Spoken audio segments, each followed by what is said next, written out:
Bueno, ahora sí vamos a dar comienzo oficialmente a la tercer clase de este trayecto formativo. Como digo, es la tercer clase. Vamos a hacer un recorrido, un recordis, como digo siempre, de las clases anteriores, en el cual vamos a repasar un poquito qué fue lo que estuvimos viendo, como para entrar un poco en tema. Con lo cual vamos a compartir pantalla eh, para ver un poco lo que estuvimos hablando todos estos días atrás. Algo de la información también yo les fui compartiendo de bibliografía. Bueno, este es el temario que ya habíamos estado también viendo. Hoy vamos a hablar principalmente, hasta acá llegamos la vez pasada, y hoy particularmente vamos a hablar de las emociones en general, qué son, para qué están, cuál es la función que tienen. Para esto, bueno, ya hablamos un poco de la gestación, la exterogestación, esto que Rosa Llobet nos trae sobre la importancia del cuidado, el cambio desde que el bebito nace, desde que está en la panza al momento en que nace, en el sentido de las diferencias en cuanto a las condiciones en las cuales está en la panza y las que lo reciben. Y bueno, ella habla un poco de la importancia, ¿no? De que este medio que lo recibe sea lo más parecido a eh, como estaba en el vientre materno, ¿no? Todas las condiciones que tenía en el vientre materno. Después hablamos un poco de la primera infancia, sobre las consideraciones generales, qué es lo que se considera como primera infancia y por qué es tan importante, estos acuerdos que han hecho algunos países en los cuales se comprometen a dar garantía de que los derechos de los niños eh, que los niños tengan acceso a todo lo que se acordó. La ley de los 1000 días, esto es un poco lo que les mandé los otros días, la información esta de Heckman, que es James Heckman, que es un economista muy importante, que él ha hecho toda una investigación sobre él obviamente lo hizo desde su lugar, que es desde la economía, pero lo que básicamente él menciona es de la importancia de que los gobiernos inviertan dinero en los servicios de asistencia a la primera infancia, porque lo que él comprobó es que cuanto más invertimos en la primera infancia, en cuanto a que todos los niños tengan lo necesario para poder estar en condiciones óptimas de salud, tanto física como emocional, en el sentido de que, bueno, tengan acceso a la educación, al alimento, a un ambiente seguro, a que estén sostenidos y contenidos emocionalmente, bueno, entre otras cosas. Todo esto va a dar garantía de alguna manera a que estos niños se desarrollen de manera sana, y esta inversión que se hace en un primer momento, que es en la primera infancia, luego con los años se ha comprobado que son personas mucho más empáticas, sociables, colaboradoras. em, es decir, que toda esta inversión que se hizo en la primera infancia, luego con los años se ve en rédito económico, que todo esto se devuelve al país.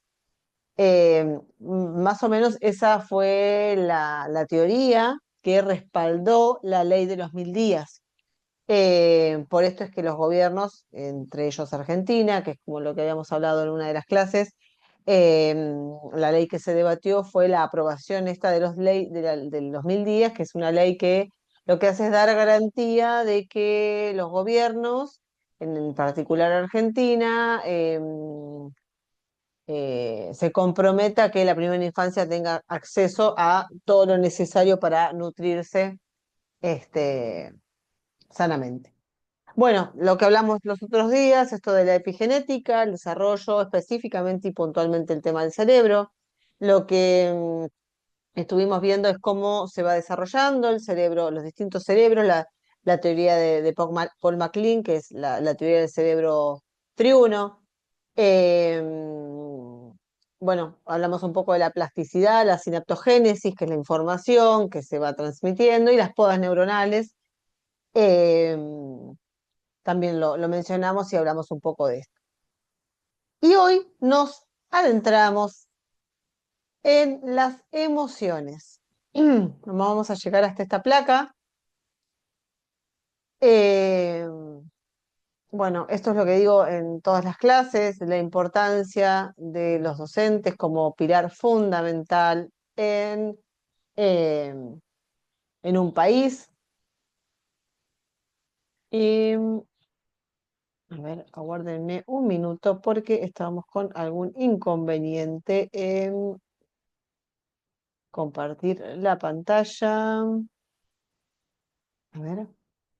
mm, está, perfecto. Bueno, acá es lo que les decía recién, lo del cerebro triuno, lo que estuvimos hablando, los distintos tipos de cerebros, que Paul MacLean en realidad lo que hace es agruparlos de alguna manera para que sea como más sencillo explicarlo, lo agrupó en función de los ciclos evolutivos, de cómo va madurando y creciendo el cerebro. Bueno, acá hablamos de los tres cerebros, del reptil, del mamífero y del neocórtex, que es el último en completar. Y vamos a, bueno, otra vez estamos con el mismo problema. A ver, no, vamos por acá. Ah, capaz que está un poco lento también, puede ser eso. Bueno, no me quiero adelantar. Ahí va, perfecto.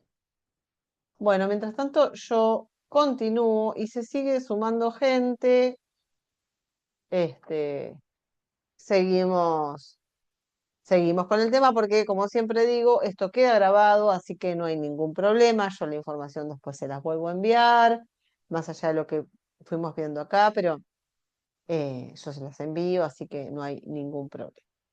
Bueno, me tomo un mate antes de comenzar. Este es un tema muy hablado en general en toda la sociedad. A ver, ahí llegó Mica. Eh, Hola Mica, ¿cómo estás? Bueno, empecé, ya está grabándose la clase, hice un recorrido de lo que ya habíamos estado viendo y estaba explicando puntualmente que hoy vamos a hablar de las emociones, que es un tema que se habla mucho, hay muchos libros, es un tema muy debatido, muy hablado, de qué son, para qué. Las películas intensamente han venido como a completar toda esta información, pero la realidad es que en profundidad no es mucho lo que se sabe bastante poco. Eh, y la otra parte que tampoco se ha ahondado demasiado es en el cómo abordamos, o sea, tal vez las sabemos distinguir, sabemos que son, pero no sabemos en profundidad después cómo abordarlas. Porque automáticamente nos salta esto de eh, tratar de salir, sobre todo en las emociones que nos convocan más, que nos convocan más emocionalmente a nosotros y físicamente, como es sobre todo la ira, el miedo, que es donde los niños necesitan más acompañamiento y más presencia. Entonces, como a nosotros adultos nos cuesta mucho acompañar estas emociones porque no hemos sido en general acompañados, no hemos sentido esta emoción, porque ahora como vamos a ver, son todas emociones que las tenemos todos los seres humanos porque es una cuestión biológica, pero lo que no hemos tenido es un acompañamiento acorde o sano de cada una de ellas. Y eso es lo que hace hoy en día que cuando que estamos frente a un niño y explota emocionalmente, esto que le llamamos berrinches o algún desborde de este tipo, ahí va llegando gente, bueno, es lo que más nos cuesta poder abordar y acompañar de, como digo, de la manera más sana posible. Entonces, lo que vamos a hacer hoy es ver un poco todo esto, ¿no? De cómo... Hola, Ara.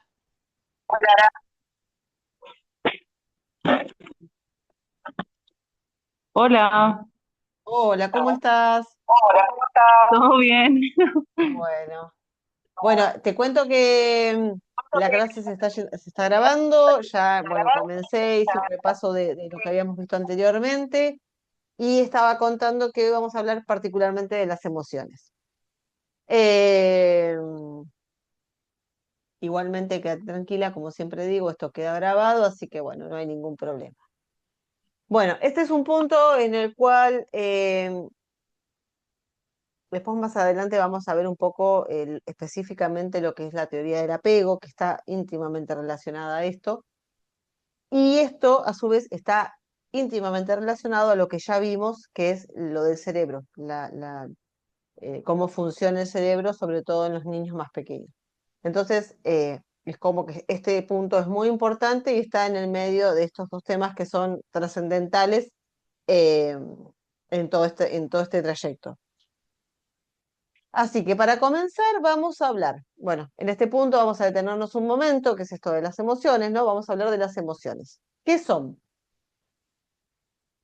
Como decía recién, hablamos mucho de las emociones, pero tal vez no en profundidad de saber qué es lo que son, qué vienen a mostrar, para qué están. Eso en general no es algo que se habla, ¿no? Sabemos que, y también hay confusión en qué es una emoción, qué es un sentimiento, y ahí hay como cosas muy mezcladas y que en realidad no es todo lo mismo. Eh, Así que bueno, lo que vamos a tratar de hacer hoy es como desmenuzar un poco todo esto, ¿no? ¿Qué son las emociones?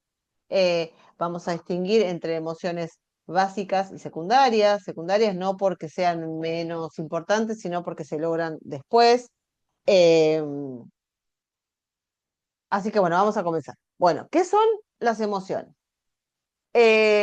Físicamente es la reacción que experimentan las personas en respuesta a un estímulo, evento o situación. Es un fenómeno psicológico y fisiológico que se manifiesta en la conducta, en las percepciones corporales. Por eso es psicológico y fisiológico. Eh, es una conducta que reflejamos ante un estímulo que vemos o que sentimos o al que nos vemos expuestos de alguna manera. Nuestro cuerpo reacciona, por eso es fisiológico. Esta información llega al cerebro y así es como se expresa o se ve de manera física o corporal. El psicólogo norteamericano Paul Ekman, pionero en el estudio de ellas, fue quien propuso la existencia de 6 emociones básicas. Ekman desarrolló una lista de emociones básicas a partir de investigaciones transculturales en individuos destacados de una tribu de Papúa, perdón, de Nueva Guinea. Él lo que hizo es comprobar en distintos lugares del mundo, pero particularmente en tribus o en lugares donde en general no habían tenido contacto con otras personas más que las personas de su propia tribu. O sea, que no habían tenido prácticamente contacto social con el resto del mundo. Entonces, lo que hizo fue comparar, ¿no? Entre distintas personas de distintos lugares del mundo, qué era lo que pasaba respecto a esto. O sea, él tenía intuitivamente, como muchas cosas que se han hecho a lo largo del mundo y a lo largo de la historia, intuitivamente, y él lo que hizo fue comprobar esto que se sospechaba. Les invito si quieren tomar un mate, un café, lo que quieran tomar. Yo las que por ahí me conocen más saben que estoy todo el día con el mate. Y hay gente que no le gusta, pero bueno, así soy. Bueno, lo que hizo Paul Ekman, observó que los miembros de una cultura aislada de la edad de piedra son capaces de identificar con un alto grado de fiabilidad las expresiones emocionales al observar las fotografías tomadas a personas de culturas con las que no han estado familiarizadas, es lo que les decía, o sea que no tienen ni idea de personas que viven en el resto del mundo y de alguna manera cuando se les observaban estas fotos de estas otras personas, podían distinguir qué era lo que les estaba pasando. Él denominó como emociones básicas, primarias, que no son determinadas culturalmente, son biológicamente universales, así las llamó, y están inscriptas biológicamente en los seres humanos. Es como información que traemos es una sabiduría que traemos que la biología trae, eh, que en realidad no hay una explicación, como decir, o sea, cómo puede ser que una persona sienta lo mismo y reaccione lo mismo acá, en la China, no sé, en África, en París, y las personas reaccionan de la misma manera ante el mismo estímulo. Bueno, porque es una información que se comprobó, que la traemos, que está en la biología de las personas, en esta sabiduría que tenemos eh, y que traemos y que nacemos con ella. Él las denominó como miedo, alegría, sorpresa, asco, ira y tristeza. Él denominó a estas 6 emociones como emociones básicas. Aparecen en cualquier persona, históricamente, independientemente de la cultura a la cual pertenece y del lugar donde viva. No son aprendidas, son inevitables y son necesarias. Ahora vamos a ver por qué son necesarias. Involucran 3 tipos de factores: fisiológicos, conductuales y cognitivos.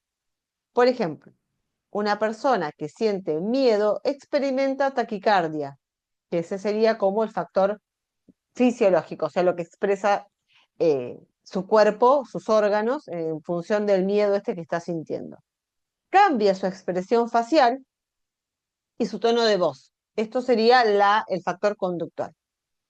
Y califica lo que le pasa como desagradable, es el factor cognitivo. Y acá está un poco ligado esto a esto de la calificación, a lo que decía yo recién, a los sentimientos, ¿no? O sea, que se mezcla las emociones con los sentimientos. Eh, las emociones es algo fisiológico, lo que se dice sentimientos es algo que pasa más por lo cognitivo. Eh, entonces, vamos a seguir con la siguiente placa. Ahí va. Ahora vamos a ver distintas imágenes. A ver si me quedó acá. Bien. Bueno, ¿hasta acá alguna duda? ¿Se entiende lo que voy diciendo? No se preocupen en copiar porque yo esto después se los voy a enviar. Pero bueno, si quieren tomar nota, obviamente cada una puede hacerlo. Lo más importante de esto es que es lo que me interesa que quede claro, que no son aprendidas, las emociones es información que traemos biológicamente, que son inevitables y son necesarias. Bien, ahora vamos a ver un par de imágenes que yo seleccioné y que son al estilo de imágenes que Paul Ekman seleccionó y mostró en distintos lugares del mundo para que la gente pueda identificar. Y vuelvo a decir, estas personas, sobre todo las de esta tribu tan primitiva, sin haber tenido contacto con nadie, o sea, nadie les, y mucho menos porque hoy por ahí se confunde y se puede decir, bueno, pero lo vieron en internet, lo vieron, bueno, no, son personas que no tenían acceso a ningún eh, medio de comunicación. Entonces, esa era como la prueba más fiel de lo que él suponía, ¿no? Que estas personas, al no tener contacto con otras personas de otros lugares del mundo, podían identificar fácilmente qué era lo que esta persona estaba sintiendo. A ver, creo que alguien escribió en el grupo. Sí, freno. Sí, está bien, no hay problema. Bueno, em, bueno, esto fue lo que él, ya digo, de alguna manera identificó y comprobó. Bueno, esta obviamente que todos distinguimos es el miedo, alegría. Nosotros adultos estamos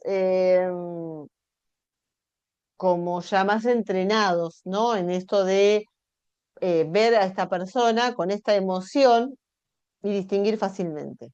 A los niños no les pasa lo mismo.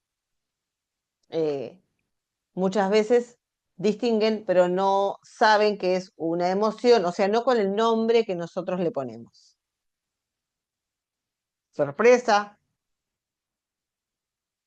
asco, esta es la ira, que es como la que más experimentan los niños, y tristeza. Ahora bien, lo importante de esto es que tampoco se habla demasiado. ¿Cuál es la función? ¿No? Porque sabemos que están, que existen, pero no sabemos bien para qué. Eh,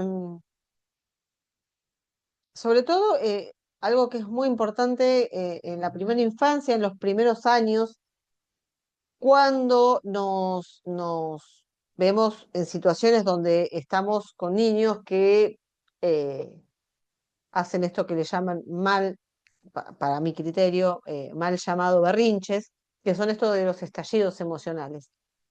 Lo que es importante entender, sobre todo, que es una de las emociones que más tratamos de salir rápidamente, porque vuelvo a decir, como decía hace un ratito, son emociones que nos cuesta mucho acompañar.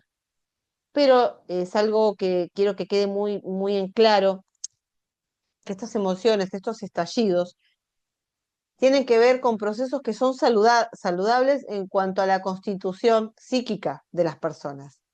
Son inevitables, eh, son la expresión de un malestar, porque bueno, esto es algo que muchas veces también decimos los adultos cuando un niño se enoja y explota emocionalmente.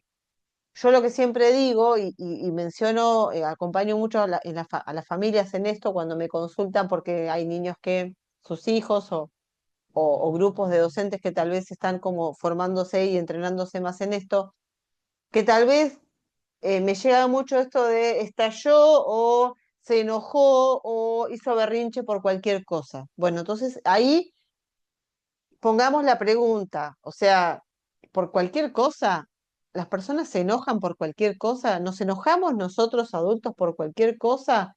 No, no nos enojamos por cualquier cosa. O sea, claramente hay algo que fue lo que motivó este malestar. Y vuelvo a decir, los niños tal vez no tienen todavía las herramientas para poder vehiculizar este enojo que sintieron. Entonces, cuando decimos que se escucha un montón y mucho en los jardines, se enoja por cualquier cosa, se berrinche por cualquier cosa, bueno, es importante tratar de, y yo sé que tal vez eh, no es fácil, porque a veces las salas son de muchos alumnos, pero precisamente por eso, no decir cosas que tal vez eh, después nos podemos arrepentir, porque cuando empezamos a ver que atrás de de eso que dijimos, de se enoja por cualquier cosa, y empezamos a entender que esto cualquier cosa no es así, sino que hay algo que motivó. Puede ser algo inmediato, como que por ejemplo alguien le sacó un juguete, alguien le dijo algo que no le gustó, alguien le pegó, o tal vez puede ser anterior, puede ser algo que comprometa o que convoca a las familias, durmió mal, viene comiendo mal, está incubando algo, infinidad de cuestiones. Que si bien a las docentes no les corresponde tal vez desglosar todo esto, pero sí ser más cuidadosos en el sentido de cuando decimos se enoja por cualquier cosa. Entender de que nadie se enoja por cualquier cosa, entender que esta corporalidad que sienten ellos, que expresan cuando una emoción las inunda, tiene que ver con una cuestión de que todo su cuerpo es muy emocional. Acuérdense de lo que decíamos de el cerebro primitivo, lo que hablábamos al principio, ¿no? Esto del cerebro triuno, o sea, todo lo que es el neocórtex todavía no está terminado, toda su maduración todavía no está completa. Entonces, todas estas emociones las viven como muy desde lo corporal.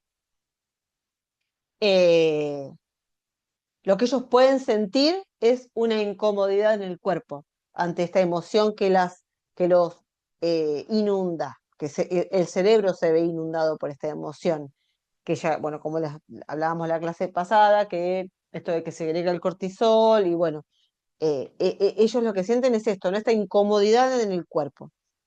Eh, y ahí es la función del adulto de poder, bueno, desmenuzar un poco, a ver qué pasó, qué fue lo que motivó esto, y empezar a quitar del vocabulario y de esto de que se habla mucho, se enoja por cualquier cosa, o hace berrinche por cualquier cosa, o explota por cualquier cosa. Eh, Pensemos que el lenguaje en los niños está en construcción, todo su sistema está en construcción. eh, entonces, bueno, la parte más o las herramientas más a mano o lo más disponible es esto de lo corporal.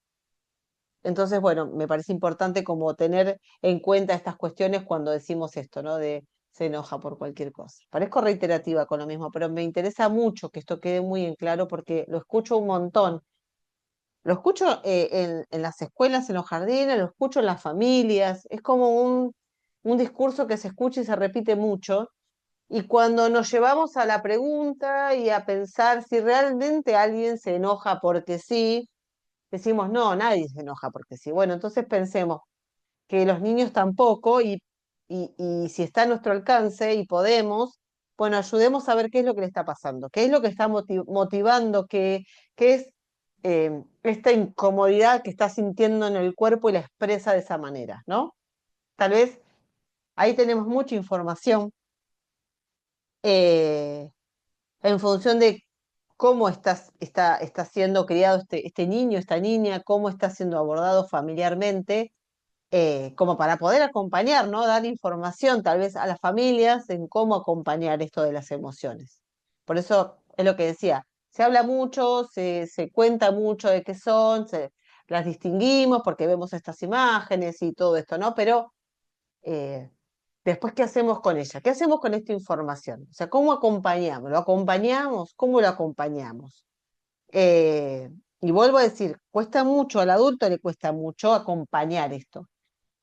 Y el adulto en este punto es el corregulador de esto que está pasando, ¿no? Cuando estas emociones invaden y los niños pegan, golpean, lloran, gritan, bueno, esta emoción que invade no es tan fácil poder vehiculizarla de una manera socialmente aceptada. Entonces, esto lleva tiempo, tiempo de maduración y tiempo de crecimiento en general. Se dice que el adulto es el corregulador de esto, es el que va a acompañar. ¿Cómo? Nombrándola, diciendo qué es lo que le está pasando.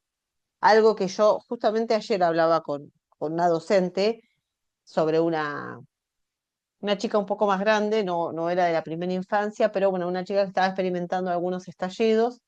eh, y yo le hablaba esto no de la mirada, eh, de lo importante que es. Cuando una persona está en un desborde emocional, que haya un adulto ahí disponible emocionalmente, física y emocionalmente, porque un abordaje emocional requiere de las dos cosas, de una persona física, de alguien que esté ahí disponible físicamente, pero también emocionalmente. Y esto de emocionalmente, quiero decir, una persona que diga, te veo, me doy cuenta que estás enojado, me doy cuenta que te está pasando esto, si supimos, ¿no? ¿Qué es lo que pasó antes? Me doy cuenta que te dio mucha bronca o que te dio mucho enojo lo que pasó o que te dolió. Esto de me doy cuenta porque te estoy viendo, porque siento lo que estás sintiendo, eh, genera que en los niños que estemos registrando es el sentirse sentido por el adulto, ¿no? El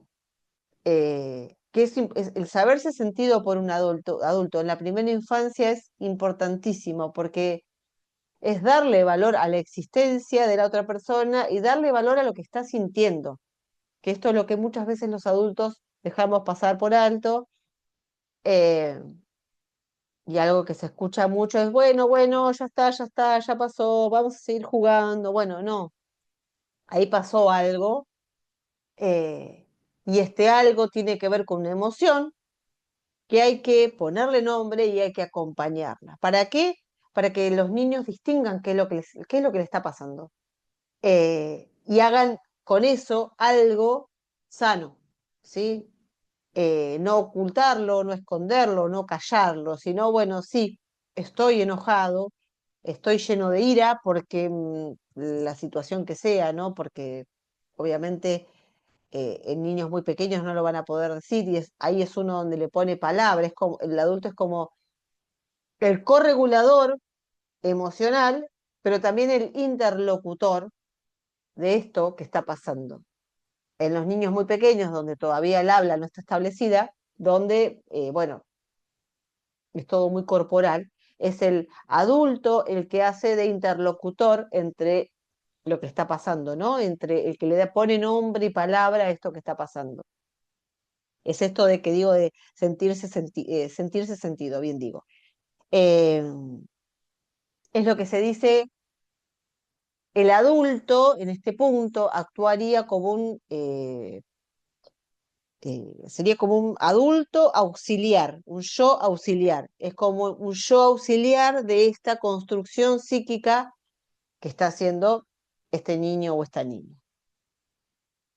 Bien, vamos ahora a leer un poco lo de la placa. Yo quiero que eh, cualquier duda, las chicas que están ahora o quien lo vea después, porque también me ayuda a mí a organizar la información en función si estoy siendo clara o no, o si hay un punto en particular que quieran como indagar un poco más. Esto en general es un tema muy amplio y cada una de las cuestiones que vamos tocando abre un montón de puertas. Yo lo que intento hacer es como una síntesis para que ustedes se puedan llevar lo que a mí criterio es más importante, eh, en el contacto con niños, ¿no? En lo que cada una de ustedes está haciendo y está trabajando, y en algunas de las que están abriendo centros, como me han contado por privado, o están armando un proyecto nuevo con primera infancia. Entonces, me parece súper importante esto, ¿no? Que les voy contando. Si hay alguna cuestión en particular que ustedes tengan ganas de profundizar o que sigamos hablando, bueno, están abiertas a decírmelo y obviamente lo podemos seguir profundizando. Por una cuestión de tiempo, es que esto es de alguna manera un poco acotado, pero hay muchísima información de todo esto para poder seguir profundizando, pero infinitamente. Y más como digo, ¿no?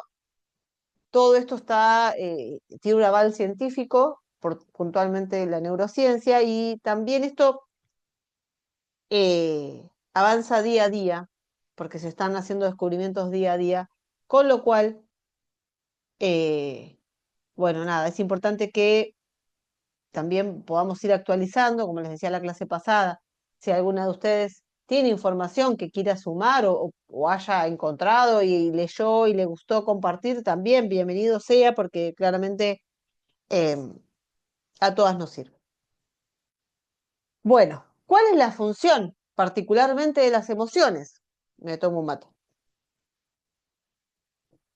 ¿Alguien de las chicas que está quiere comentar algo, me quiere decir algo? No sé.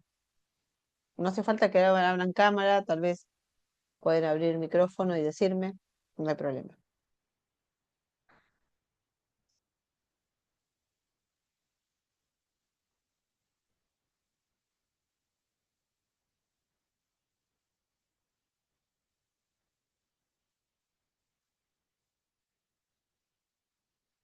Bueno, continuamos. Eh, yo me había anotado acá algunos puntos. ¿Se escucha? Ahí está, ahí te escucho, perfecto. Estamos acá con mi compañera, con Elsie. Nosotros en realidad queremos tenemos unas inquietudes con respecto. Buenas Sí. tardes, buenas tardes para todas. Hola, Estamos ¿cómo estás? escuchando nosotros trabajo todavía, eh, y estamos escuchando sobre el tema de de esa palabra que no es linda, digamos, ni siquiera Perdóname, decirla. Sí, Se te cortó y no te entendí perfecto, no te entendí bien lo que dijiste. sí, que estamos con algunas inquietudes con respecto al tema que está hablando Ujú, sobre el berrinche, ¿sí? sí, Y la emoción, ¿no es cierto? Que son, serían dos cosas diferentes, ¿no es cierto? sí. Algo así. El berrinche, ¿y qué me dijiste? Perdón, lo otro no te lo entendí. Y la emoción Ah, sí, en que realidad, se dice sí, al niño ante algo que le está pasando en las dos situaciones, digamos, el niño expresa algo. claro, tal cual, sí. ¿Sí? Bien, El ¿sabe por berrinche es la... Sí, perdón. ¿Sabe por qué queremos saber? Porque nosotros todos los días estamos en contacto con varios niños, ¿no? Pero tenemos alguno que otro en particular, casos, digamos, que eh, tratamos de ayudar al niño, ¿no? Que todavía no puede poner en palabras la emoción que está transitando ante alguna situación que vivió, digamos, tanto Claro. dentro o cuando ingresa al jardín, por ejemplo, ¿no? Sí, sí. Por ejemplo, hay niños que a veces ingresan, nos ven o se sonríen, otros que lloran, ¿no? Al ingresar. Los que se Ujú. sonríen, por ahí interpreto yo que se le dispara la emoción de la alegría y el que llora, interpreto yo, mi mamá me está dejando acá, en el jardín, y yo no quiero. Entonces, bueno, eso es uno, ¿no es cierto? Como para dar un ejemplo. Pero eso con respecto a la emoción, ¿sí? Sí. Y con respecto al berrinche, hemos Ujú. notado en una de nuestras niñas que, por ejemplo, nosotros cuando le decimos que no a ciertas cosas que por ahí son normas de convivencia y hábitos que vamos tratando de insertar en lo cotidiano del jardín, eh, esta niña eh, grita y llora mucho, eh, y no, como que nos cuesta mucho calmarla. Por ejemplo, ¿En qué edad estamos se hablando? quiere. Estamos hablando de una edad de 2 años y medio, casi tres ya. Ujú. Y entonces nosotros tratamos, ¿no es cierto?, de la manera más amorosa, ¿no? Respetando al niño, explicarle, ¿no? Que hay cosas que sí podemos hacer y hay otras que no porque corren riesgo. Entonces, nosotros a veces no sabemos cómo abordar la situación. La Sí, verdad que en ese sentido entendemos que hay una diferencia entre el enojo y el berrinche, porque por ahí el marcarle el límite hace que el niño actúe, o sea, no le calma, ¿entiendes? No, Sí, buscamos de mil maneras tratar de poner el límite con amor, pero no hay maneras de solucionar. Y la verdad que sí. necesitamos herramientas, necesitamos algún... El tema es, el tema de los límites es como otro capítulo.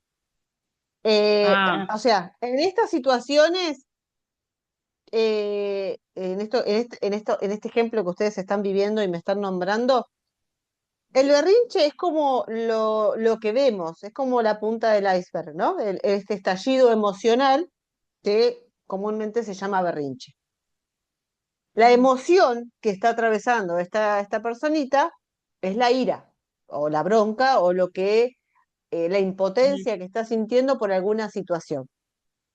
Puede ser algo que está pasando dentro del jardín, algo que, no sé, vuelvo a decir lo que les decía hace un rato. Puede ser un ejemplo que fue reciente, no sé, que alguien le sacó un juguete, por ejemplo, pero también puede ser eh, el desencadenante de haber dormido mal, de haberse alimentado mal, de...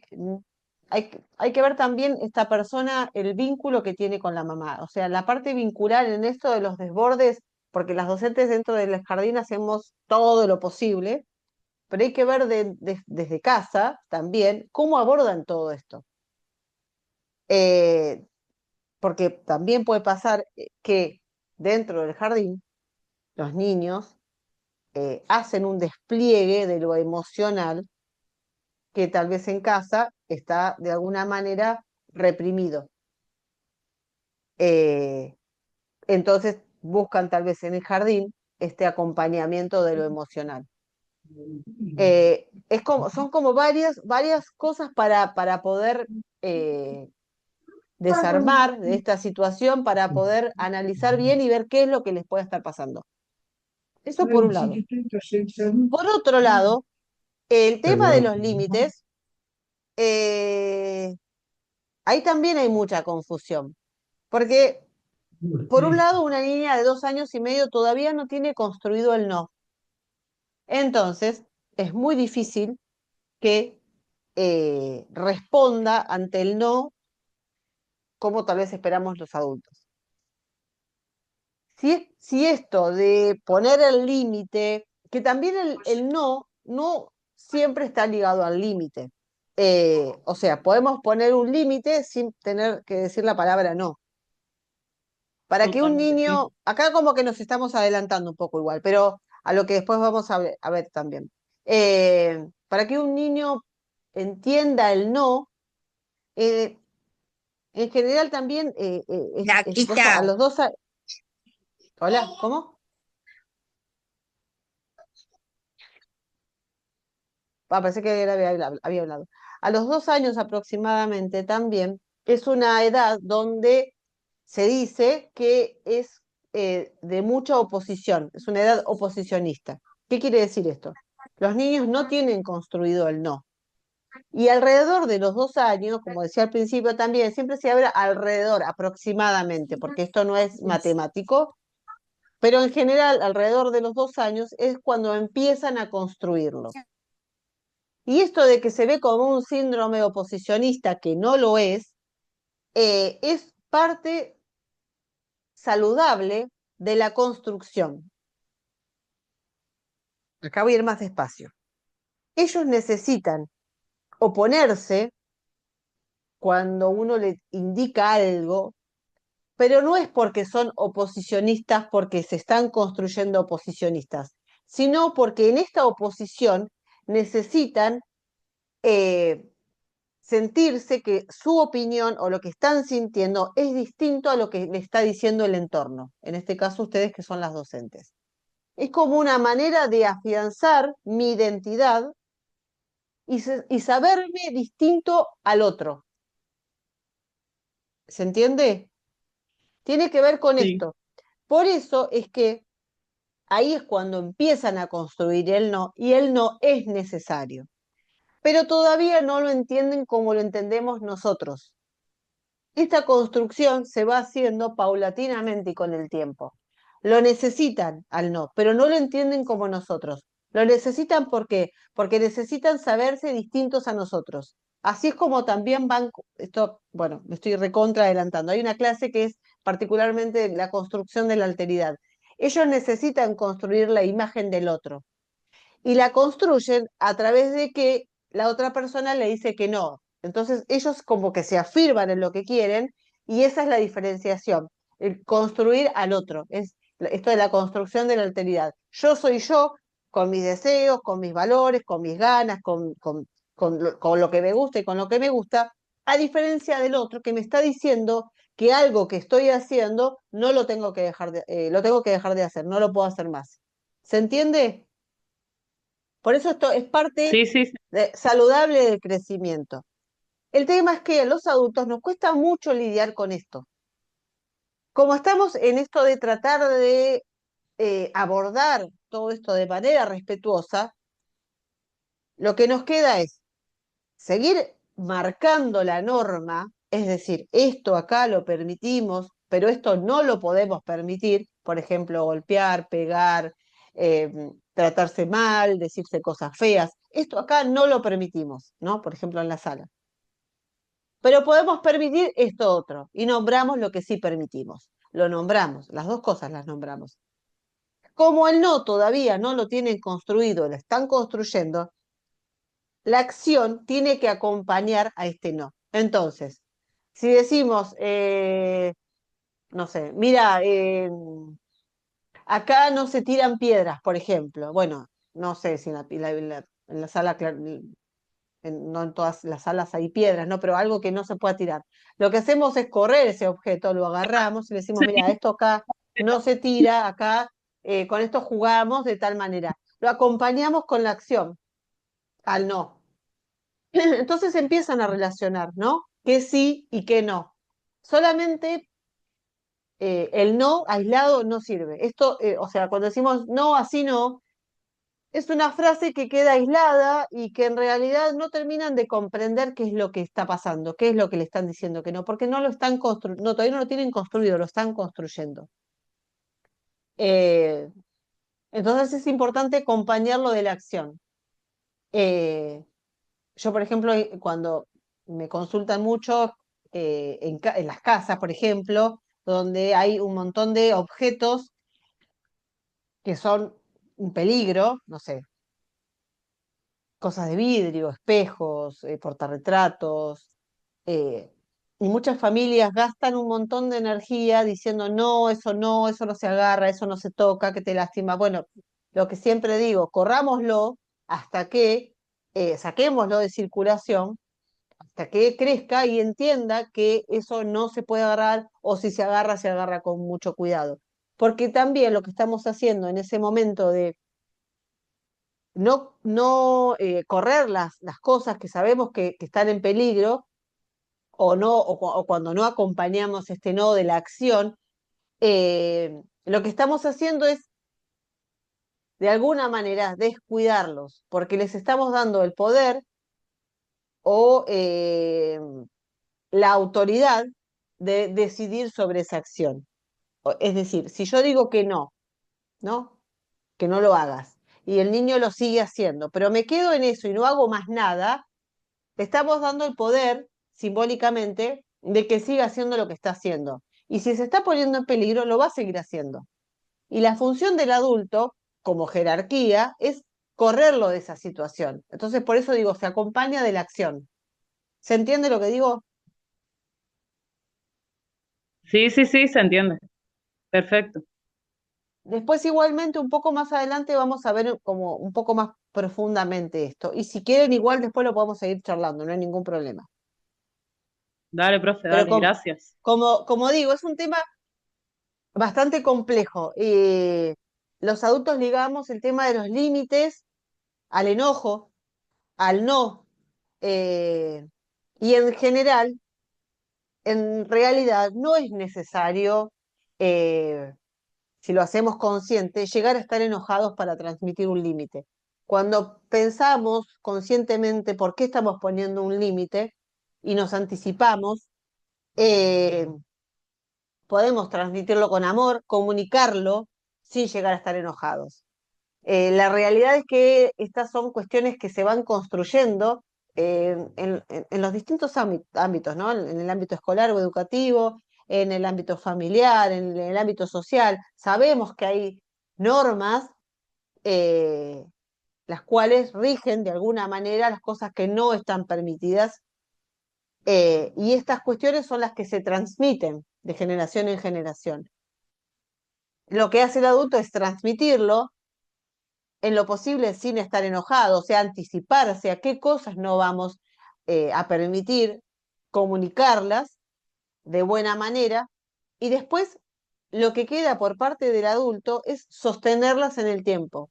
Por eso siempre digo, cuando transmitimos un límite, tenemos que ser conscientes de qué es lo que estamos transmitiendo. Si este límite tiene que ver con un peligro que implique, o no sé, una exposición desde lo emocional o desde lo física, si hay un peligro inminente de cualquiera de estas dos cosas, bueno, claramente eso no lo vamos a permitir.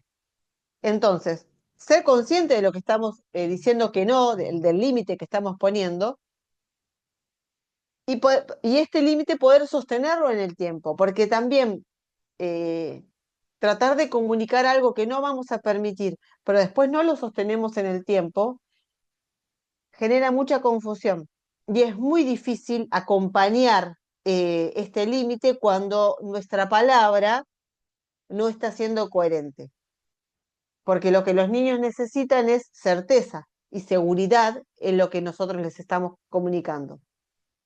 Así es como se empieza a construir el límite.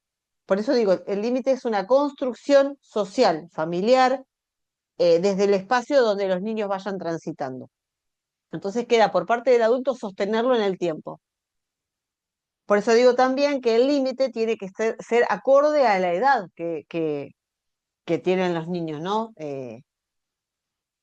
Para que después pueda ser sostenida. Eh, pero bueno, nada, nos recontra fuimos del tema. Pero me parecía importante, nada, a título de lo que ustedes estaban expresando, como para poder darle alguna herramienta de la situación que están viviendo ahora día a día en el jardín. ¿Se entendió más o menos lo que quise decir? Sí, sí, profe, perfecto, se Bien, entendió todo. bien. Bueno, ¿cuál es la función? Todas las emociones son pro supervivencia. Vienen a mostrarnos algo para actuar en consecuencia. No son ni positivas ni negativas, ni buenas ni malas. Esto es algo que hacemos los adultos muy, muy comúnmente, ponerles valor. Somos las personas, los adultos particularmente, quienes les adjudicamos valor y jerarquía, positivo y negativo, bueno o malo. Y desde ese lugar es desde donde las abordamos. Un poco esto que decía, ¿no? Eh, los adultos le tenemos menos miedo a la alegría que a la ira. La ira nos cuesta mucho manejarla. Es como el asco, cuando los niños hay una etapa en la que experimentan el asco ante distintas comidas o distintas situaciones. Y es algo que nos cuesta mucho abordar y lo que terminamos haciendo es obligándolos. Entonces, nos cuesta más acompañar las que a la vista del adulto son buenas o más fáciles de acompañar que las malas, porque no tenemos herramientas, porque como decía en una clase anterior, no hemos sido formados de esta manera, no tenemos las herramientas disponibles y lo que estamos haciendo hoy es esto, ¿no? Poder buscar información, formarnos, para poder acompañar todas las emociones de una manera más saludable, porque son todas válidas de la misma manera. El valor y la jerarquía se la adjudicamos los adultos sin ninguna razón. O sea, la única razón que tiene esto es el sabernos eh, habilitados o más hábiles para acompañar unas que otras. O sea, cuando un niño experimenta alegría, todos nos sumamos y aplaudimos y nos ponemos contentos. Y nos sumamos a esa emoción acompañándola, desde lo emocional, desde el adulto emocional, como desde lo físico. Pero cuando un niño, volvemos al ejemplo de recién, que está lleno de ira, que experimenta un desborde o un berrinche, ahí nos cuesta más. Y nos cuesta, y lo que hacemos automáticamente es querer sacarlo de esa situación. Y la realidad es que esta emoción requiere de un tiempo de volver a equilibrar este cerebro que está desregulado. Esta regulación requiere de un tiempo. Entonces, lo que hacemos los adultos automáticamente es tratar de sacarlo de esa situación lo antes posible. Entonces, no, no, bueno, no pasa nada, no pasa nada, tratemos de seguir o tratamos de distraerlo con objetos, con otras cosas. Y la realidad es que esa emoción está ahí y nos está mostrando que hay algo del entorno o desde lo orgánico que está sintiendo como incomodidad. Por eso son pro supervivencia, porque nos vienen a mostrar algo que el adulto necesita poder abordar y acompañar. Vuelvo a decir, el adulto es el interlocutor de esto que les está pasando. Ellos sienten, nada más sienten la incomodidad. Es el adulto el que debe analizar un poco el entorno y ver qué es lo que le puede estar generando. Así como cuando son muy bebés, las que están por ahí en las salas de niños más pequeños, eh, se ven desde afuera, por ejemplo, el llanto, ¿no? La incomodidad que se expresa a través del llanto o del quejido. Entonces, bueno, automáticamente vamos a de lo que tenemos aprendido es, bueno, tal vez tiene el pañal sucio, entonces vamos si se hizo pis, si se hizo caca, tal vez tenga hambre, si estamos en el jardín intentamos darle la mamadera. Bueno, primero es como que descartamos estas cuestiones que tienen que ver más con lo orgánico, ¿no? Con estas necesidades. Eh, pero tal vez hay una necesidad que tiene que ver con lo emocional, con alguna emoción que no fue leída por el adulto y es esa la que está generando esta incomodidad. Y esto puede ser la necesidad de estar contacto piel a piel, sobre todo los que son muy bebés, las que reciben bebitos de 45 días en adelante, esta necesidad del contacto piel a piel, de estar a UPA, es sumamente importante. Incluso es más importante que tener un pañal limpio, porque tiene que ver con una necesidad de con una cuestión de supervivencia, es una necesidad de saberse a salvo. Eh, y es una necesidad que en general dejamos para lo último, porque, vuelvo a decir, no estamos eh, entrenados a ir primero por esto, sino por lo otro, por lo orgánico, o sea, garantizar de que tenga el pañal limpio, de que no tenga hambre y como última instancia, esto de lo emocional. Y en general, después más adelante también lo vamos a ver, la necesidad del contacto piel a piel es más importante por pruebas que se han hecho con mamíferos, con simios particularmente, es más importante que la necesidad del alimento. Bien, volvemos. Por esto digo que son pro supervivencia. Y esto del valor y la jerarquía que le damos los adultos, ¿no? Es decir, son todas las emociones válidas. Lo que no es válido, es la manera en que las expresamos o vehiculizamos. ¿Qué quiere decir?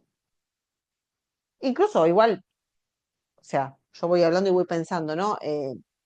Como decía, ¿no? Esto de cuando algo decimos que no o comunicamos de que en este espacio esto no lo vamos a permitir y esto puede generar un enojo y este enojo se ve a través de el berrinche, que en realidad no es un berrinche, es el enojo a un límite que pusimos y que tal vez ellos no estaban de acuerdo o todavía no están en condiciones de cumplir.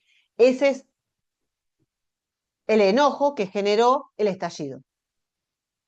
Este estallido puede provocar que tiren algo, que quieran golpear, que quieran lastimar a otra persona, a otro compañero o compañera. Eso es lo que no podemos permitir.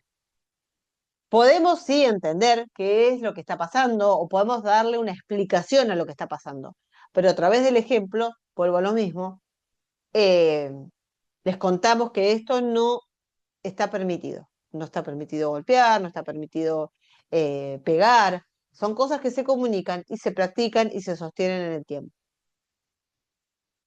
En las reacciones, cuando reaccionamos, interviene el cerebro emocional, que es el cerebro de lo más primitivo. En la respuesta, que es esto de que digo que cómo vehiculizamos esta emoción, en la respuesta que damos, interviene la parte más compleja del cerebro, que es la que va a dar una respuesta más acorde a lo que socialmente se espera. Pero esto tiene que ver con lo que hablábamos al principio del cerebro triuno. Requiere de un tiempo de maduración, porque eh, lo esperable y más sano para un niño pequeño es que reaccione sin esta parte cognitiva que medie entre lo que socialmente se espera. Es decir, la reacción en niños más pequeños viene acompañada de el llanto y esta frustración y esta incomodidad muchas veces viene acompañada del revolear algo, de tirar algo o golpear algo, porque todavía no está interviniendo en esta respuesta la parte más compleja del cerebro. Esto, vuelvo a decir, es una construcción que se va logrando a través del tiempo.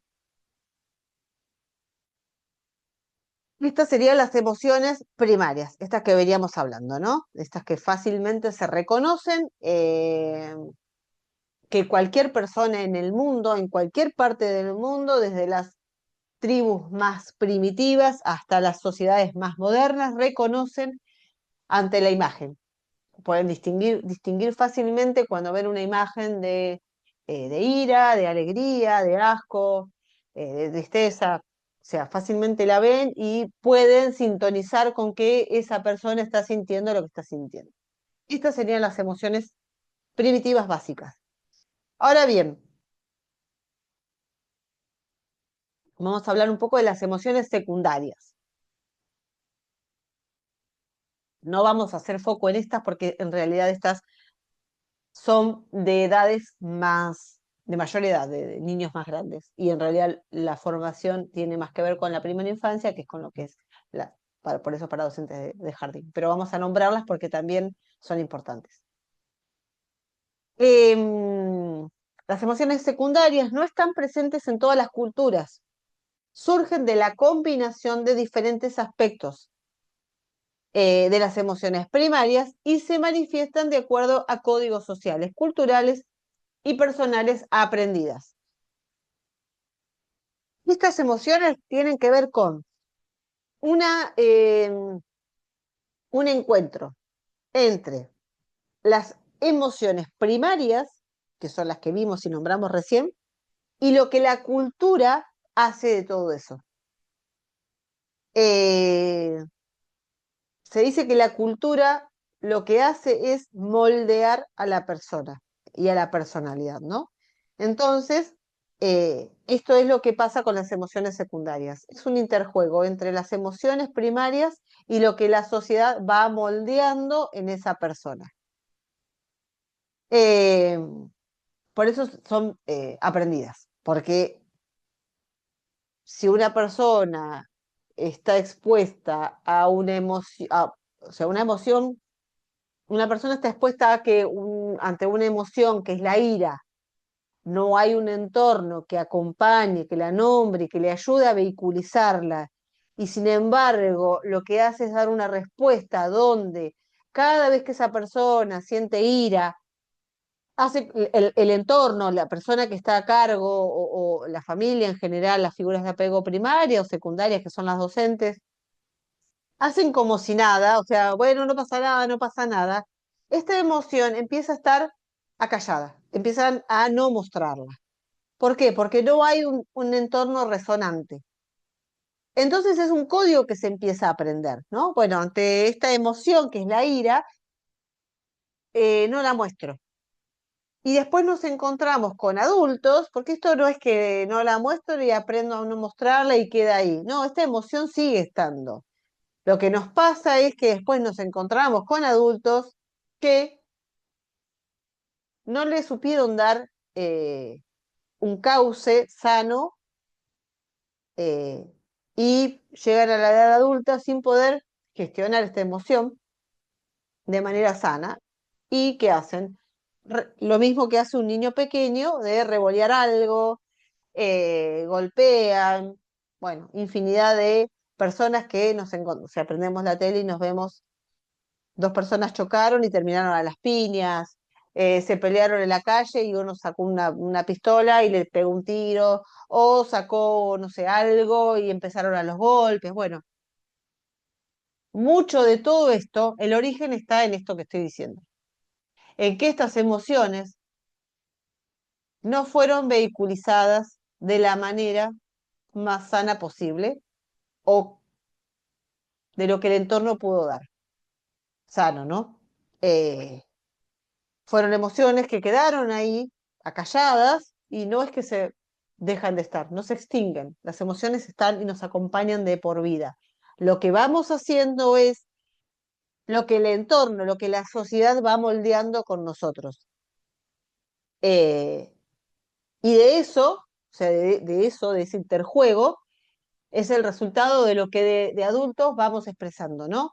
Hay personas que lo que se dice son las corazas a las emociones, Estas personas que están siempre de la misma manera, no las ves ni enojadas, ni tristes, ni contentas, o sea, tienen la misma facción en la cara, les pase lo que les pase. Eh, entonces, bueno, cuando uno empieza a analizar, ¿no? ¿Qué pasó? Bueno, no hubo un entorno resonante a todo esto. Entonces, ¿qué pasó? Empezó a callarlas. Y no es raro que en algún momento esta persona estalle emocionalmente. Ante el llanto, ante la ira, o sea, vuelvo a decir, estas emociones no quedan, no se extinguen, quedan.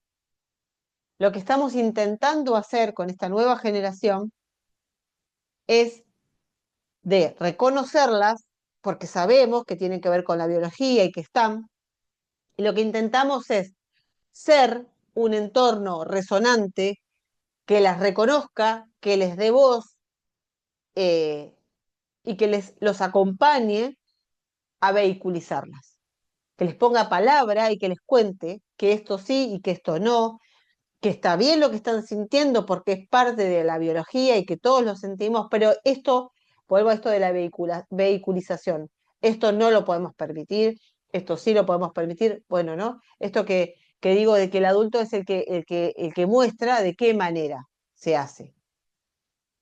Eh, bien, vuelvo a esto que estoy diciendo de las emociones secundarias, que es como un interjuego entre las primarias y lo que la sociedad hace de nosotros. Bien, esto que digo, ¿no? Se manifiestan de acuerdo a códigos sociales, culturales y personales aprendidos. Sin embargo, en ellas siempre habrá vestigio de las emociones primarias que les dieron nacimiento. Bueno, exactamente esto que estaba diciendo, ¿no? Las emociones secundarias son más complejas y refinadas intelectualmente y poseen un importante componente cultural y tradicional. ¿Vieron en la película, en estas que hemos traído, creo que en otra de las clases, creo que con ustedes los hablamos intensamente? ¿Vieron que está la uno y la 2? En la uno que habla de esto de las podas neuronales cuando son pequeños, la segunda poda neuronal es en la adolescencia, entre los 12 y 13 años aproximadamente. Eh, y ahí es donde se vuelve a hablar, en la película particularmente, donde aparecen más emociones, ¿no? Aparece la vergüenza, bueno, no me acuerdo qué otra, qué es esto de que aparece la vergüenza ante La la exposición. vergüenza, la envidia, la nostalgia y la ansiedad. Bien, perfecto. Son todas emociones que vamos ganando, que se van completando las emociones primarias. Porque, ¿qué pasa? El entorno fue el que acompañó. O sea, la ansiedad, no nacemos ansiosos, por ejemplo. Desarrollamos esto, ¿por qué? Porque hay un entorno ansiógeno. Hay un entorno que apura, que está todo el tiempo a contrarreloj, que no nos da tiempo a crecer de manera saludable en función de los tiempos de la organicidad de cada uno de los niños y de lo que emocionalmente está dispuesto en ese momento. O sea, el adulto es el que genera el entorno ansiógeno. Eh, bueno, nada, me vino a la cabeza hace el lunes particularmente, estuve atendiendo una familia de un joven, adolescente, eh, que lo habían medicado el año pasado y bueno, cuando llegaron a mí ahora, fue la primera entrevista que tuve, y cuando empezamos a hablar un poco y a desglosar un poco por qué había sido medicado, no le habían dado un diagnóstico y claro, la medicación sí había funcionado, el pibe estaba mucho menos ansioso. Y cuando yo empiezo a desglosar un poco el contexto familiar,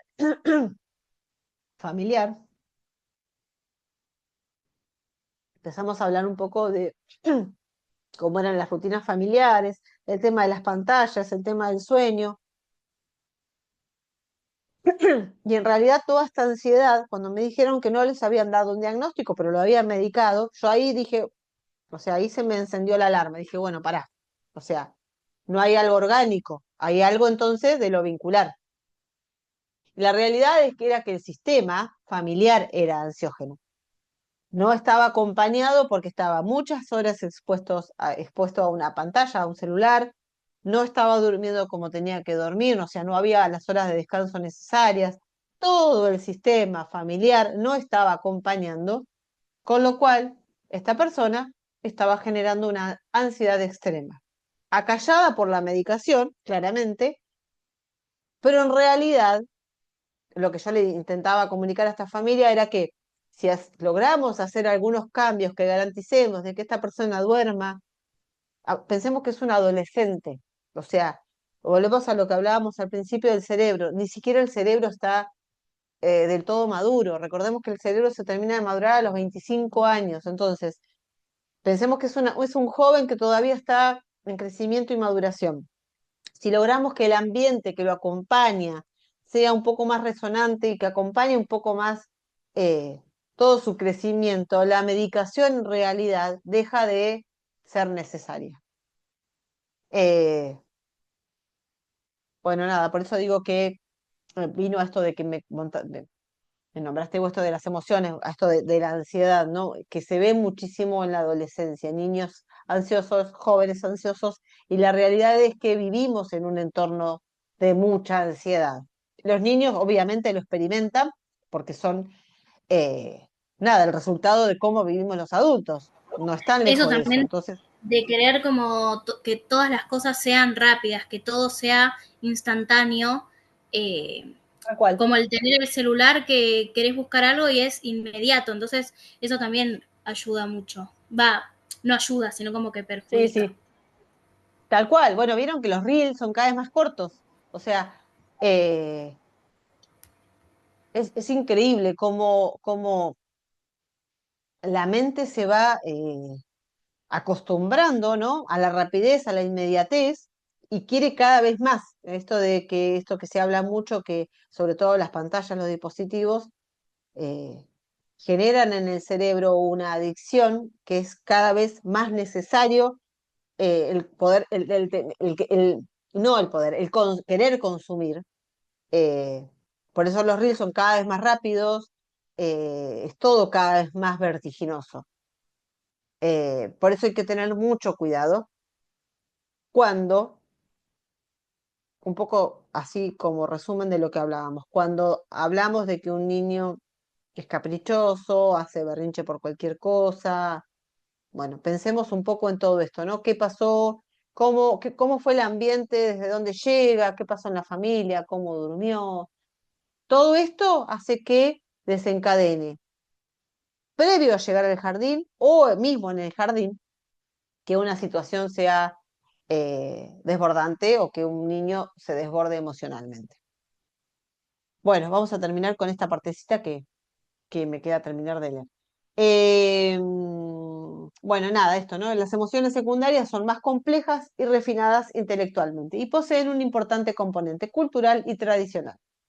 Esto de lo que decía, ¿no? De la emoción básica, cómo la cultura la va moldeando y es el resultado de adultos de lo que esta persona muestra o expresa. Hay un video que es eh, súper interesante que habla, en el libro que yo les pasé eh, de infancia, de edad sagrada, ese libro es maravilloso y muchas de estas cosas que yo voy nombrando están ahí. eh, es un libro que las puede acompañar hasta que se jubilen, o sea, porque es un libro de leer todo el tiempo, porque atraviesa todas las edades y todo lo que dice ahí es muy rico. Y en particular sobre las emociones, hay un video que después se los voy a mandar porque lo que va haciendo la sociedad al ir moldeando, ¿no? En esto de las emociones secundarias, al ir moldeando la personalidad, lo que también hace cuando no hay un entorno resonante o un entorno que dé respuesta o que haga de interlocutor de esto que los niños van sintiendo, lo que se van generando son corazas. Esto que yo les decía de las personas que están siempre igual, que como que parece que nada las motiva o nada las moviliza o nada las modifica.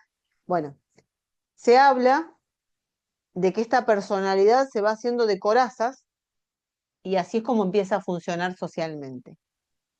Que en realidad no es que nada las modifica. O sea, en el interior hay un volcán, algo está pasando. Lo que nosotros vemos es la expresión inmutable, pero en el fondo estas emociones están, nunca dejan de estar. Lo que pasa en general con estas personas es que el entorno moldeó a esta persona para que estas emociones sean acalladas, que no puedan ser expresadas porque, ¿qué pasó? Les adjudicaron un valor.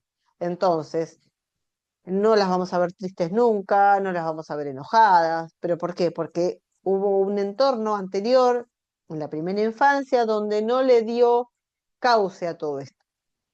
Después les voy a mandar este video que es buenísimo. Eh, bueno, les voy a seguir mandando información. Yo, como siempre digo, les voy mandando cosas que vamos viendo en las clases para que les queden. O sea, por eso lo pongo en el grupo. Ustedes lo pueden descargar, les queda y hay cosas que las va a acompañar siempre.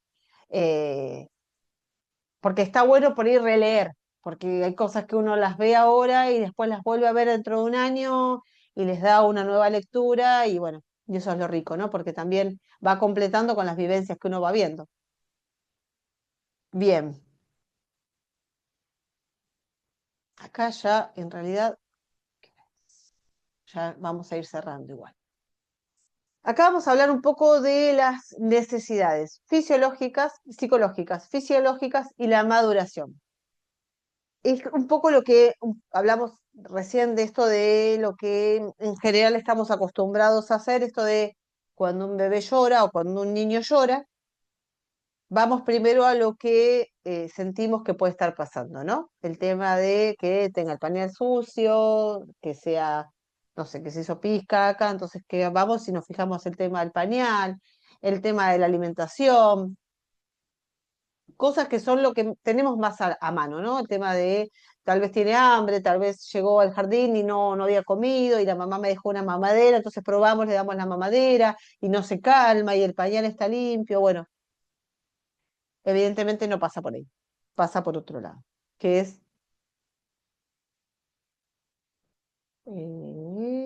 esto que hablamos acá de la nutrición.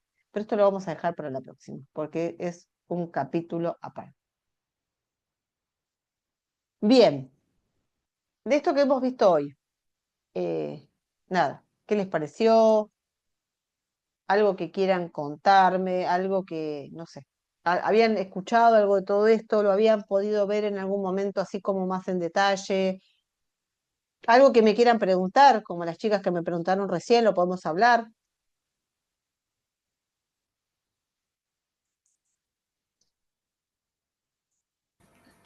Por el momento yo no tengo ninguna pregunta. Muy bien.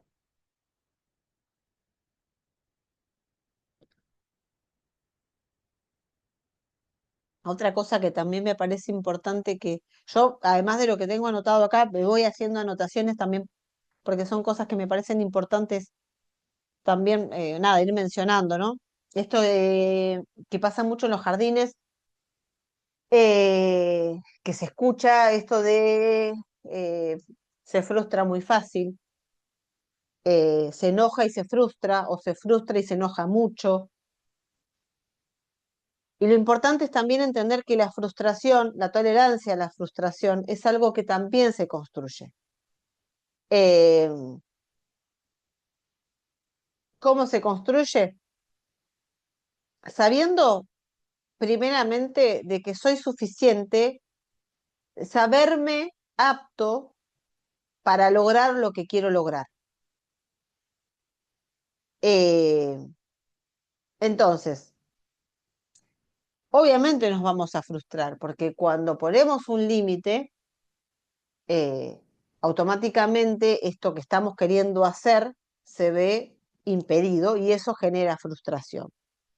Y vuelvo a lo mismo, el cómo expresamos esa frustración tiene que ver con cómo vehiculizamos esto que estamos sintiendo. Pero esta tolerancia, el tiempo de espera a la frustración, también es algo que se va eh, construyendo. Los niños viven en un tiempo presente completo. Es como que viven en un ser siendo, o sea, están siendo todo el tiempo ellos. Eh, y en ese ser siendo es donde empiezan a encontrarse con un mundo que les empieza de alguna manera a poner barreras o límites, ¿no? De qué cosas sí y qué cosas no. Pero las van aprendiendo, o sea, no nacemos con eso aprendido. Eh, y esta capacidad de espera, que generalmente es la que, esto que decimos, no puedo esperar, y lo que muchas veces genera esto de la frustración, es algo que vamos aprendiendo, ¿no? Es como algo que vamos construyendo, esto de cómo se va constituyendo el tiempo en mis rutinas. Eh, y esta capacidad de poder esperar es algo que, al no tener la dimensión del tiempo, es algo que ellos van aprendiendo, porque ellos en realidad, hasta 6 7 años, saben que la semana tiene días, pero no saben exactamente cómo es cada día, ni qué día va sucediéndose al otro. Es algo que se va construyendo. Las horas que tiene el día, la cantidad de horas que tiene el día. Pueden discriminar que a la mañana pasa algo, al mediodía pasa otra cosa, y después a la tarde otra, y después a la noche otra. Pero en general, o sea, no tienen construido el tiempo como lo tenemos construido nosotros. No tienen esta dimensión. Son todas construcciones que eh, van siendo a través que van madurando y creciendo. La diferencia de cómo van viviendo todo esto es en la calidad de la persona que acompaña, de este sostén que es el que va a acompañar todo esto que van sintiendo. O sea, la calidad de cómo ellos se sientan sentidos con la persona que acompaña, tanto en casa con mamá, papá, como en el jardín. Ahora después vamos a ver el tema de las figuras, por eso es como un paralelismo, ¿no? Cuando hablamos de figura primaria y figura secundaria. En la teoría del apego, que es como el eje vertical de todo esto, se habla de eso. Por eso es tan importante el rol de las docentes de nivel inicial, porque son quienes van a cumplir, luego de la figura primaria, el rol de la figura secundaria, que es a nivel emocional casi un paralelo a la figura materna. Por eso es tan importante en la construcción de las personas, a nivel emocional, físico, mental, porque son fuera de casa, es este sostén que necesitan los niños para crecer sanamente. Por eso es tan importante el rol de las docentes de nivel inicial y la formación y la jerarquización que requiere la función de las docentes, sobre todo, vuelvo a decir, en el nivel inicial. Yo creo que todos los niveles educativos son importantes, sí, pero yo creo que si todos pudiéramos tener docentes de nivel inicial que nos reciban eh, de la manera más amorosa, que sea nuestro sostén, eh, que podamos desplegar nuestro ser en ese espacio donde somos sentidos, yo creo que ese es como el pilar fundamental de una sociedad emocionalmente sana.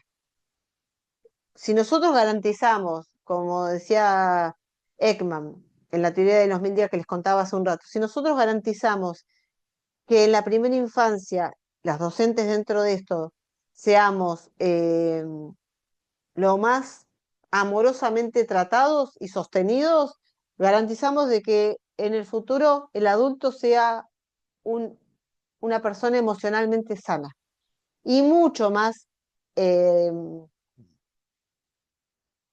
mucho más empática y solidaria con el resto de las personas, que es lo que muchas veces decimos de los adultos, que no es empático, que no es solidario, que no es cooperativo, que, bueno, tal vez tiene que ver con esto, ¿no? De cómo fue nuestra primera infancia. O sea, no llegamos a adultos de la nada, hubo una construcción previa. Y vuelvo a decir lo mismo, si garantizamos que las docentes que reciben estos niños sean las que puedan garantizar un poco de todo esto, bueno, yo creo que socialmente estamos haciendo un paso enorme. Y ojalá en algún momento de la historia humana podamos tener una sociedad emocionalmente más saludable. Bueno, ¿alguien quiere comentar algo, decir algo? Ya iríamos terminando. Ahora después yo les voy a mandar por el grupo este video que les dije. Em, Hay un libro que,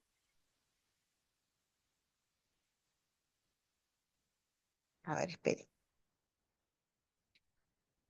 Hay un libro que se llama Lazos de Amor, que es de Jessica Benjamin, que habla un poco de todo esto de lo emocional y del sostén, que es muy bueno también. eh, Después se los voy a pasar, porque es muy interesante también lo que ella dice. Y habla un poco eh, de esto de la necesidad de la oposición como parte estructural del psiquismo, ¿no? Esto que necesitan los niños decir no, vieron que hay una parte que es todo no, una parte de la edad que es todo no, y este no tiene que ver con esto, ¿no? Con una necesidad de poder oponerme para sentirme distinto y afianzar lo que yo digo, es como afianzarme como persona. Bueno, en este libro habla un poco de todo esto, ¿no? Y de que esta persona este adulto que está recibiendo este no permanente pueda alojar este no y darle el cauce que necesita, no, no enojarse el adulto porque este niño que está en desarrollo y en crecimiento le dice que no a todo, porque se ve muchísimo, muchos adultos se enojan eh, porque dicen que no a todo. Bueno, este que no a todo tiene que ver con esto, ¿no? Con un proceso saludable en la construcción de este psiquismo. Entonces, tratar de entenderlo de esta manera, y no que es malo, y no que, o sea, ya rotulan, es oposicionista. Sí, tal vez sí, pero es parte del proceso normal y saludable del crecimiento. Entonces, hay una frase que dice que en la infancia los diagnósticos se escriben con lápiz, y es real. O sea, todo en la infancia está por ser, o sea, no hay nada todavía ya escrito porque todo se está construyendo. Entonces, por eso digo que tenemos que ser muy cuidadosos cuando abordamos o cuando hablamos de los niños, porque se están construyendo. Y la realidad es que se están construyendo en función de la familia que tiene y del jardín que los recibe. Ese es el resultado de esa construcción. Entonces, cuando decimos así tan libremente algunas cuestiones de este tipo, tenemos que repensar qué es lo que estamos haciendo nosotros para que esta persona sea de esa manera. Porque los niños no nacen siendo de ninguna manera en particular. Están siendo en el ser, día a día. Eh, entonces, bueno, nada, vuelvo a decir, hay que ser muy cuidadosos con esto, ¿no? Que a veces tan fácilmente decimos. Bueno, chicas, vamos a ir dando por finalizada la tercera clase. Les quiero decir que me encanta que lleguen los viernes. Yo ya a las 6:30 empiezo a preparar todo con mucho entusiasmo, muchas ganas, porque realmente me encanta.